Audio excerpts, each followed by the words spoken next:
नमस्कार, मैं हूं सौरभ श्रीवास्तव। उत्तर प्रदेश में माफिया से माननीय बने बाहुबली विधायक मुख्तार अंसारी इस बार विधानसभा चुनाव नहीं लड़ेंगे। मुख्तार अंसारी की बजाय उनके 29 वर्षीय बेटे अब्बास अंसारी को समाजवादी पार्टी की सहयोगी दल सुभाषपा ने अपना उम्मीदवार बनाया है। हम आपको बता दें कि खबरें ये बराबर सामने आ रही थी कि मुख्तार अंसारी को सुभाषपा ने अपना उम्मीदवार बनाया और सुभाषपा के टिकट पर मुख्तार अंसारी विधानसभा चुनाव लड़ेंगे। लेकिन अचानक से सपा और सपा की जो गठबंधन में साथी है सुभाषपा, उन्होंने यू टर्न लिया है और यू टर्न लेते हुए अब्बास अंसारी को, जो कि 29 वर्ष के हैं और मुख्तार अंसारी के बेटे हैं, उनको अपना उम्मीदवार बनाया है।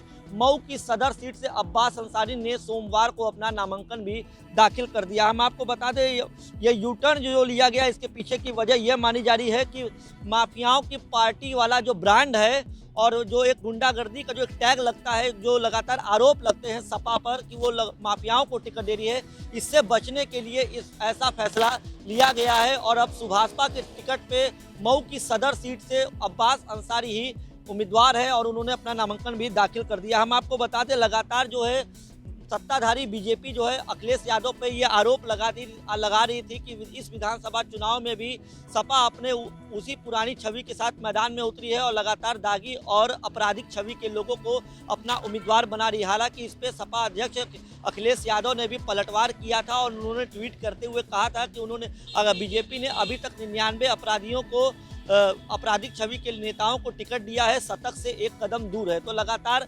आरोप और प्रत्यारोप का सिलसिला चलता रहा और दागी प्रत्याशियों को लेकर लगातार दोनों ही पार्टियां एक दूसरे पर हमलावर होती हुई दिखाई दी। हम आपको बता दें, इसके बाद जिस तरीके से ये यू टर्न लिया गया है, यह चर्चा का विषय बना है, क्योंकि 1996 से लगातार 5 बार मऊ की सदर विधानसभा सीट से मुख्तार अंसारी विधायक है, वो निर्दल भी इस विधानसभा से लगातार जीतते रहे और तमाम दलों में भी मुख्तार अंसारी रहे। लेकिन जिस तरीके से इस बार कयास लगाए जा रहे थे, मुख्तार अंसारी के करीबी माने जाते हैं सुभाषपा के अध्यक्ष सुहेल देव, भारतीय समाज पार्टी के जो अध्यक्ष हैं ओम प्रकाश राजभर, वो मुख्तार अंसारी के करीबी माने जा रहे थे। और ओम प्रकाश राजभर जो है लगातार अखिलेश यादव को ये मनाने की कोशिश किए थे कि उनके जो कोटे में सीट गई है, सुभाषपा के कोटे में जो सीट गई है मऊ सदर की, वहाँ से मुख्तार अंसारी को ओम प्रकाश राजभर हमेशा उम्मीदवार बनाना चाहते थे। लेकिन अखिलेश यादव ने इसमें नाराजगी जताई। अखिलेश यादव का साफ तौर पे ये कहना था, जो पार्टी सूत्रों के हिसाब से खबरें निकल के सामने आ रही है, अखिलेश यादव ने ये कहा था कि पार्टी को माफियाओं के जो एक टैग लगा कि माफिया छवि के लोग सपा में है या सपा के गठबंधन के जो पार्टी है उनसे चुनावी मैदान में उतर सके, उससे बचाना है, पार्टी की छवि को साफ करना है। यही वजह है कि इस बार जो है मुख्तार अंसारी का जो एक उतारने का प्लान था ओम प्रकाश राजभर का, उस पर उन्होंने यू टर्न लिया और उनके बेटे को उम्मीदवार बनाया गया। हम आपको बता दें, हालांकि मुख्तार अंसारी के वकील ने कोर्ट में एक अर्जी दी थी जिसमें कहा गया था कि मुख्तार अंसारी को ओम प्रकाश राजभर की पार्टी सुभाषपा ने अपना उम्मीदवार बनाया है, इसके लिए जरूरी दस्तखत कराने के लिए और जेल से नामांकन कराने के लिए एक परमिशन मांगा गया। कोर्ट ने परमिशन दे दी थी, लेकिन मुख्तार अंसारी के जो करीबी है उनका माने तो मुख्तार अंसारी भी चाहते थे कि अब जो उनकी राजनीतिक विरासत है उनके बेटे को सौंप दी जाए और अब्बास अंसारी उनकी ही सीट से, यानी कि मऊ सदर के सीट से चुनावी मैदान में उतरे। हम आपको बता दें, अखिलेश, अगर ये जो पूरा समीकरण चल रहा था उत्तर प्रदेश में, 2 चरण के मतदान हो चुके हैं, 5 चरण के मतदान होने बाकी है। ऐसे में अखिलेश यादव हर विधानसभा चुनाव के जो 5 चरण होने बाकी है, हर चरण के लिए अखिलेश यादव एक अलग रणनीति के साथ उतर रहे हैं। यही वजह है कि बीजेपी के जाल में अखिलेश यादव नहीं फंसना चाहते हैं, क्योंकि अखिलेश यादव पर लगातार बीजेपी हमलावर रही है। गैंगस्टरों की पार्टी होने का टैग जो है सपा पे लगा हुआ है, उससे अखिलेश यादव निकलना चाहते हैं और यही वजह है कि इस तरह का फैसला किया गया। और उन्होंने ओम प्रकाश राजभर को कहा कि आप अपनी जो कोटे की सीट है मऊ सदर, जो गठबंधन में उनको दिया गया है, आप उससे मुख्तार अंसारी को चुनाव नहीं लड़ाएंगे, क्योंकि इससे निकलना है। यही वजह है कि भाजपा ने अतीक अहमद, मुख्तार अंसारी जैसे माफियाओं पर लगातार सत्ताधारी बीजेपी ने कार्रवाई की थी और अब समाजवादी पार्टी भी इनसे सीधे तौर पर दूरी बनाते हुए दिखाई दे रही है। हम आपको बता दें, अगर सपा ऐसे प्रत्याशियों को फिर से टिकट देती तो कहीं ना कहीं बीजेपी लगातार जो सपा पर हमलावर है और माफियाओं छवि के नेताओं को लेकर के अखिलेश यादव को घेरने का काम कर रही है, बीजेपी के लिए ये राह और आसान हो जाती है। वजह था कि इस बार यू टर्न लेना पड़ा। हम आपको बता दें, राजभर ने भी अखिलेश को राजभर ओम प्रकाश राजभर भी लगातार अखिलेश यादव को मनाने की कोशिश की, लेकिन अखिलेश यादव ने सिर्फ पार्टी की छवि और जो बीजेपी जिस तरीके से लगातार हमलावर हो रही थी उसको ध्यान में रखते हुए इस तरीके का फैसला लेने के लिए कहा। हम आपको मुख्तार अंसारी की आपराधिक छवि के बारे में बता दें। मुख्तार अंसारी गाजीपुर जिले के मोहम्मदाबाद थाने के हिस्ट्री सीटर रहे हैं। उनके खिलाफ लखनऊ, गाजीपुर, मऊ समेत कई जिलों के विभिन्न थानों में लगभग 38 मुकदमे दर्ज हैं। हालांकि ज़्यादातर मुकदमे में मुख्तार अंसारी बरी हो चुके हैं, लेकिन एक रिपोर्ट के मुताबिक पुलिस के अंसारी गिरोह के 96 सदस्यों को गिरफ्तार किया है। उनमें से 85 पर गैंगस्टर अधिनियम के तहत मामला दर्ज किया गया। उनके 72 सहयोगियों के शस्त्र लाइसेंस भी रद्द कर दिए गए और निलंबित कर दिए गए हैं। और पुलिस ने मुख्तार अंसारी और उनसे जुड़े करीबियों पर लगभग 192 करोड़ रुपए की संपत्ति पर कार्रवाई किया है। तो अब उत्तर प्रदेश में 5 चरण के जो मतदान बचे हैं उसके लिए अखिलेश यादव पूरी तैयारी कर रहे हैं। कोई भी कोर कसर ऐसा नहीं छोड़ना चाह रहे हैं कि ताकि उनको सत्ताधारी बीजेपी को घेरना आसान हो जाए। यही वजह है कि मुख्तार अंसारी को लेकर के एक नया गेम प्लान बना और मुख्तार अंसारी को चुनाव नहीं लड़ने का एक तरीके से अखिलेश यादव ने आदेश दिया। जो कि सुहेल देव भारतीय समाज पार्टी के अध्यक्ष हैं ओम प्रकाश राजभर, उन्होंने अपने जो सीट थी वहां से अब मुख्तार अंसारी को न लड़ा के उनके बेटे अब्बास अंसारी को चुनावी मैदान में उतारा है, जिसका फायदा भी समाजवादी पार्टी को हो सकता है क्योंकि वो जो बेल्ट है वहाँ पे राजभर और मुस्लिम वोटर्स जो है वो जाते हैं।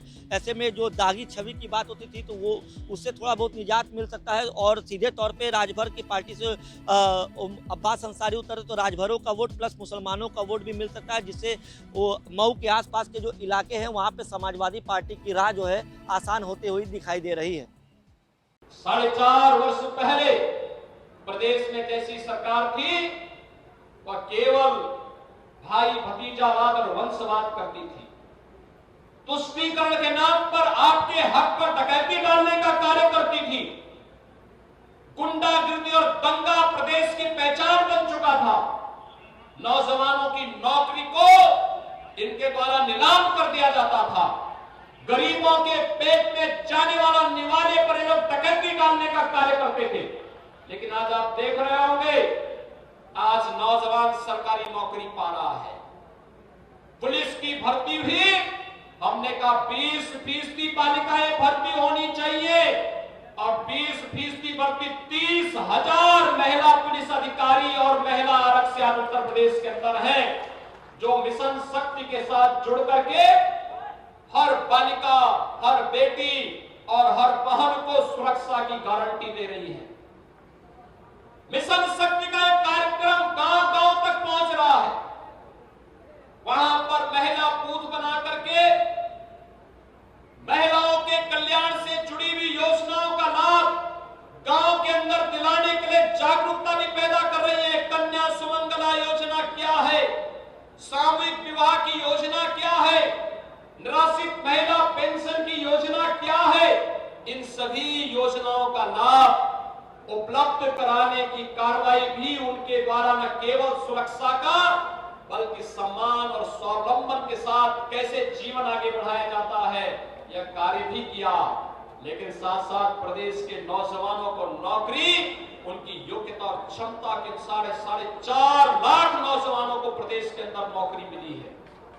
भाइयों बहनों, पहले ये नौकरी गिरवी रखी जाती थी। एक परिवार नौकरी निकलती थी, उसके परिवार के सभी सदस्य नौकरी को गिरवी पर रख करके जगह जगह वसूली करने के लिए निकल पड़ते थे।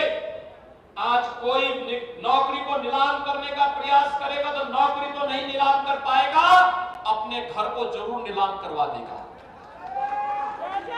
पहले माफिया सत्ता का संचालन करते थे और सत्ता इनकी शागिर्द बन करके इनके सामने तुम दबा करके चलती थी। आज इन माफिया और अपराधियों के घरों पर अवैध कमाई पर जब सरकारी बुलडोजर चलता है तो आप भी देखते होंगे कि माफिया उत्तर प्रदेश की धरती को छोड़ने के लिए मजबूर होते हैं और हर एक माफिया के लिए हमारा यही संदेश भी है कि अगर गरीब का, किसान का, व्यापारियों का अगर जीना हराम करोगे तो सरकार तुम्हारा जीना हराम कर देगी और सरकार पूरी मजबूती के साथ कानून का राज होगा। इस बात को केवल कहेगी नहीं, इसको करके भी दिखाएगी और सरकार ने प्रदेश के अंदर करके दिखाया है। और आज भाइयों बहनों, आप सबसे मैं यही कहने के लिए आया हूं, हमने नौकरी भी दी, अभी हमारी लगभग 90,000 नौकरियां और आ रही है। हर दिन कुछ न कुछ नौकरियों के परिणाम आ रहे हैं, नियुक्ति पत्र दिए जा रहे हैं। इस सिफारिश पे नहीं, योग्यता के आधार पर प्रदेश के नौजवानों को सम्मान देने का सरकार का कार्यक्रम का भिन्न हिस्सा है।